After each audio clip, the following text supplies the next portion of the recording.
이제 오늘 우리에게 주신 하나님 말씀 함께 나누겠습니다. 오늘은 이사야 54장 1절부터 17절까지 말씀을 함께 보겠습니다.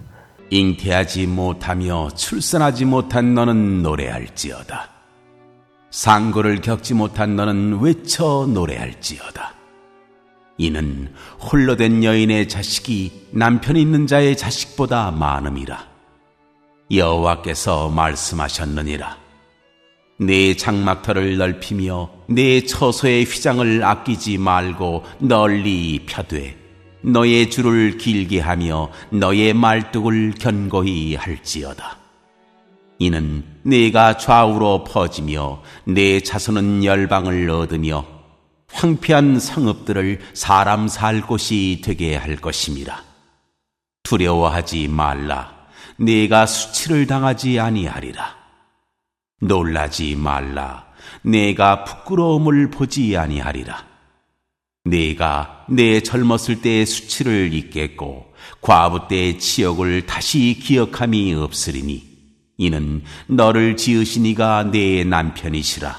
그의 이름은 만군의 여호와이시며 내 구속자는 이스라엘의 거룩한 이시라.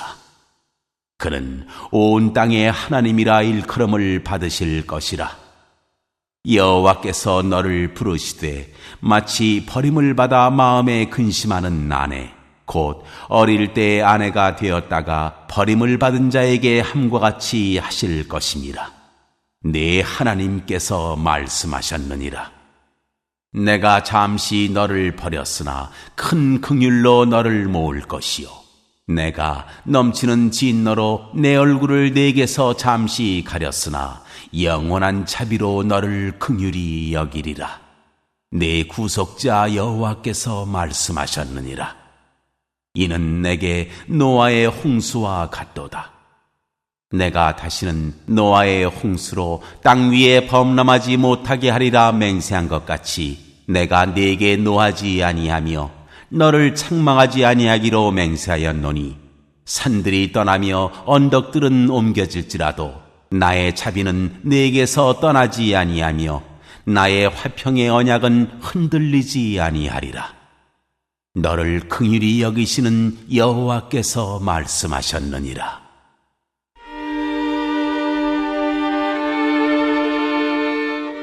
미래의 예루살렘. 너 공고하며 광풍에 요동하여 안위를 받지 못한 자여, 보라, 내가 화려한 채색으로 네 돌 사이에 더하며 청옥으로 내 기초를 쌓으며 홍보석으로 내 성벽을 지으며 성류석으로 내 성문을 만들고 내 지경을 다 보석으로 꾸밀 것이며 네 모든 자녀는 여호와의 교훈을 받을 것이니 네 자녀에게는 큰 평안이 있을 것이며 너는 공의로 설 것이며 학대가 네게서 멀어질 것인즉 네가 두려워하지 아니할 것이며 공포도 네게 가까이 하지 못할 것이라. 보라, 그들이 분쟁을 일으킬지라도 나로 말미암지 아니한 것이니 누구든지 너와 분쟁을 일으키는 자는 너로 말미암아 패망하리라. 보라, 숯불을 불어서 자기가 쓸만한 연장을 제조하는 장인도 내가 창조하였고 파괴하며 진멸하는 자도 내가 창조하였은즉 너를 치려고 제조된 모든 연장이 쓸모가 없을 것이라. 일어나 너를 대적하여 송사하는 모든 혀는 네게 정죄를 당하리니 이는 여호와의 종들의 기업이요 이는 그들이 내게서 얻은 공이니라. 여호와의 말씀이니라.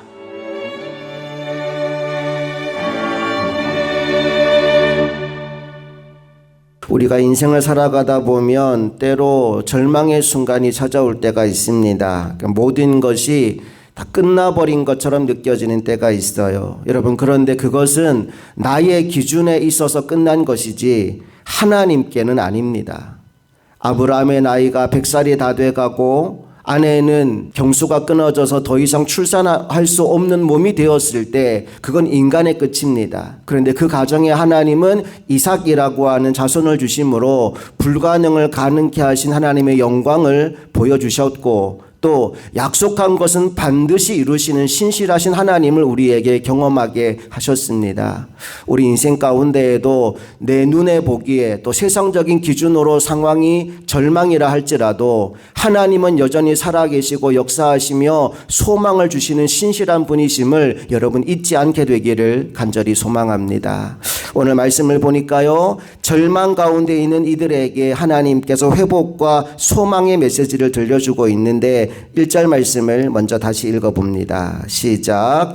잉태하지 못하며 출산하지 못한 너는 노래할지어다. 산고를 겪지 못한 너는 외쳐 노래할지어다. 이는 홀로 된 여인의 자식이 남편 있는 자의 자식보다 많음이라 여호와께서 말씀하셨느니라. 고대 근동 사회에서는 잉태하지 못하는 여인, 출산하지 못하는 여인, 산고를 겪지 못한 여인은 수치스러운 사람이었어요. 아이를 낳지 못하면 큰 문제가 있는 것처럼 여겨지던 시대였습니다. 그런데 그 시대에 아이를 낳지 못해서 절망하는 이들에게 하나님 무엇을 하라고 하시느냐? 너는 노래할지어다. 너는 외쳐 노래할지어다 라고 말씀하십니다. 절망 가운데 있는 인생에게 노래하게 만드시는 하나님, 그 하나님을 우리에게 소개해 주고 있지요.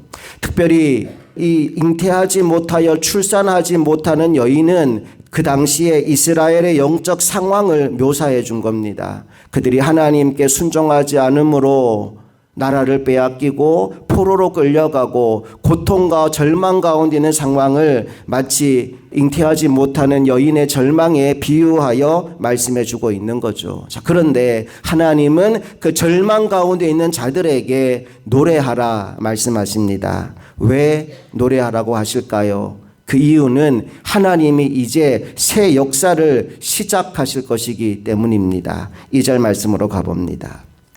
시작. 내 장막터를 넓히며 내 초소의 휘장을 아끼지 말고 널리 펴되 너의 줄을 길게 하며 너의 말뚝을 견고히 할지어다. 무슨 얘기냐 하면, 지금 예를 들어 남편과 아내 두 사람만 산다고 합시다.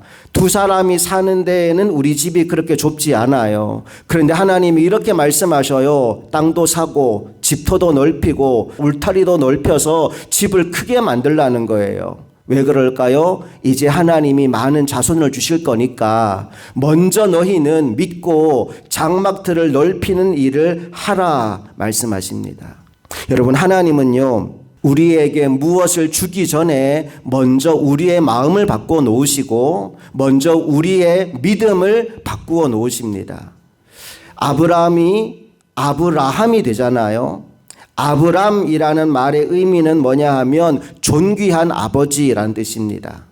아브라함이라는 이름의 뜻이 뭐냐 하면 열국의 아버지라는 뜻입니다. 아브라함의 이름은 한 가정을 돌보는 존귀한 아버지의 이름이라면 아브라함이라는 이름은 모든 천하와 만민의 아버지로 일컬음을 받는 이름이에요. 이름의 사이즈가 다릅니다. 그런데 하나님께서 아브라함을 아브라함으로 바꾸신 때가 언제냐 하면 자식이 없을 때입니다. 그리고 이렇게 말씀하셔요. 이제 너는 아브라함이 될 것이다. 내 아내 사레도 이제 사라가 될 것이다. 이름을 먼저 바꾸어 놓으시고 그 후에 그 가정에 이삭을 선물로 주셨다는 겁니다. 하나님을 믿지 못하면 이름을 바꾸지 못합니다. 하나님을 믿지 못하면 장막터를 넓히지 못합니다. 현실을 보는 사람, 상황을 보는 사람은 하나님이 말씀하셔도 순종하지 않고 그래서 여전히 그 상황 그 자리에 절망 가운데 있는 것입니다. 하나님은 오늘도 우리 인생에 소망을 주시는 분이신 줄 믿습니다. 우리 인생의 모든 것을 바꾸어 주시는 분인 줄로 믿습니다. 그렇다면 우리가 오늘 할 일이 무엇이냐? 그 하나님이 하실 일을 믿는 믿음으로 오늘 말씀에 순종하는 겁니다. 우리 시편 81편으로 잠깐 돌아가 보겠습니다. 시편 81편 10절 말씀을 한번 찾아보세요.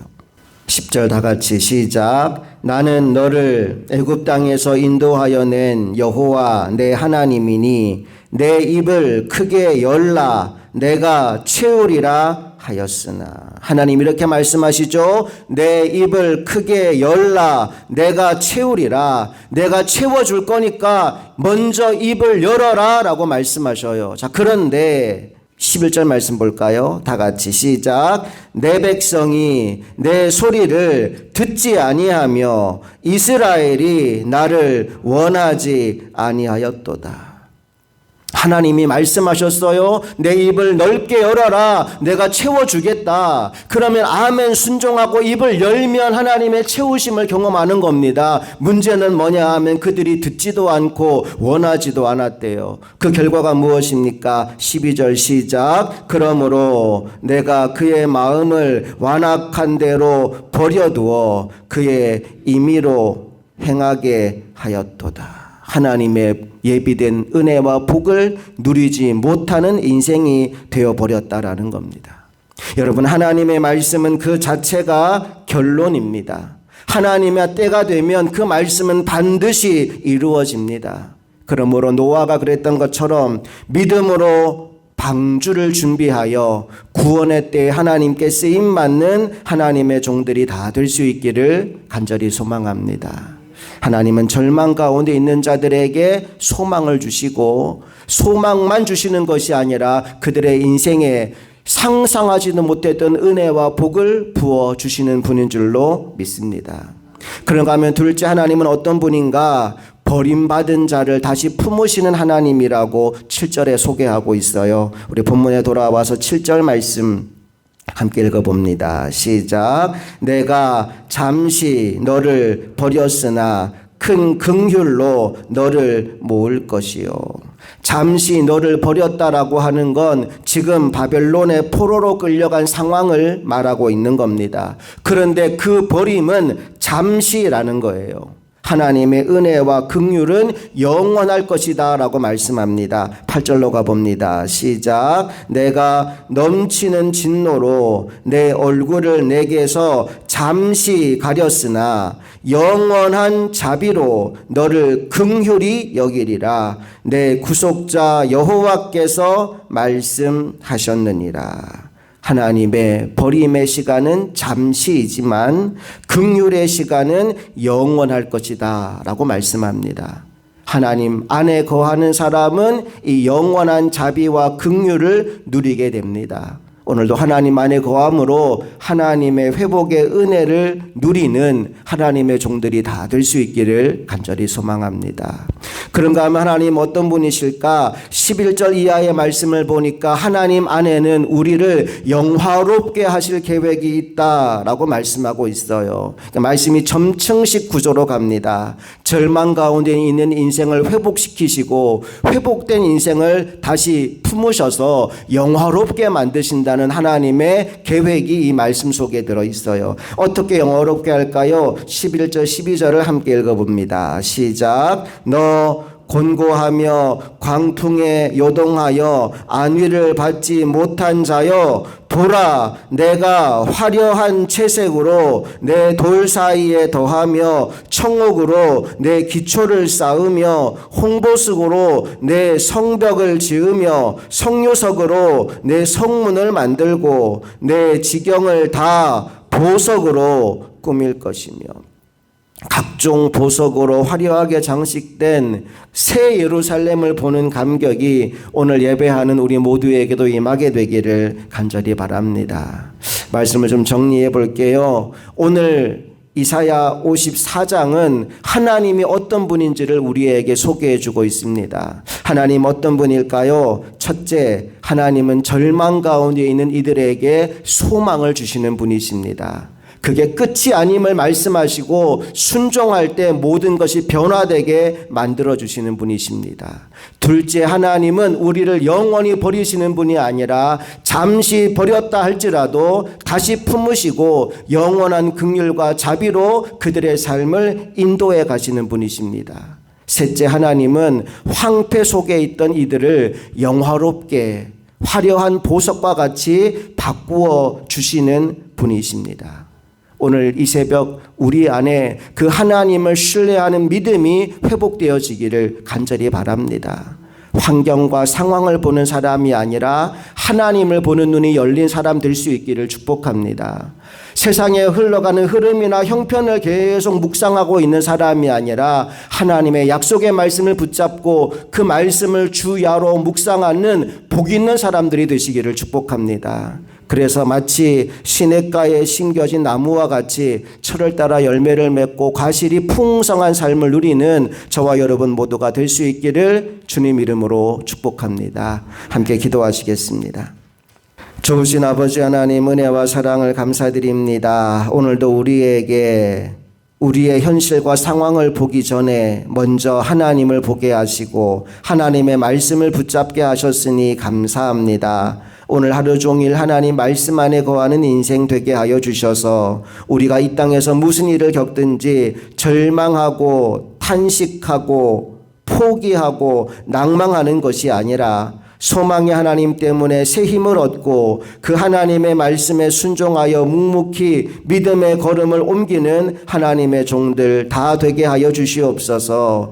그래서 하나님의 때에 노아의 방주가 떠오르게 하셨던 것처럼 하나님의 때에 아브라함의 가정에 이삭을 선물로 주셨던 것처럼 우리 인생 가운데에도 하나님께서 이루시는 놀라운 구원과 회복의 역사가 일어나는 것을 경험하며 살아계신 하나님을 간증하고 사랑하며 살아가는 우리들 모두가 되게 하여 주시옵소서. 이 하루도 주와 동행하는 기쁘고 행복한 날 되기를 간절히 소망하며 우리 주 예수 그리스도의 이름으로 기도합니다.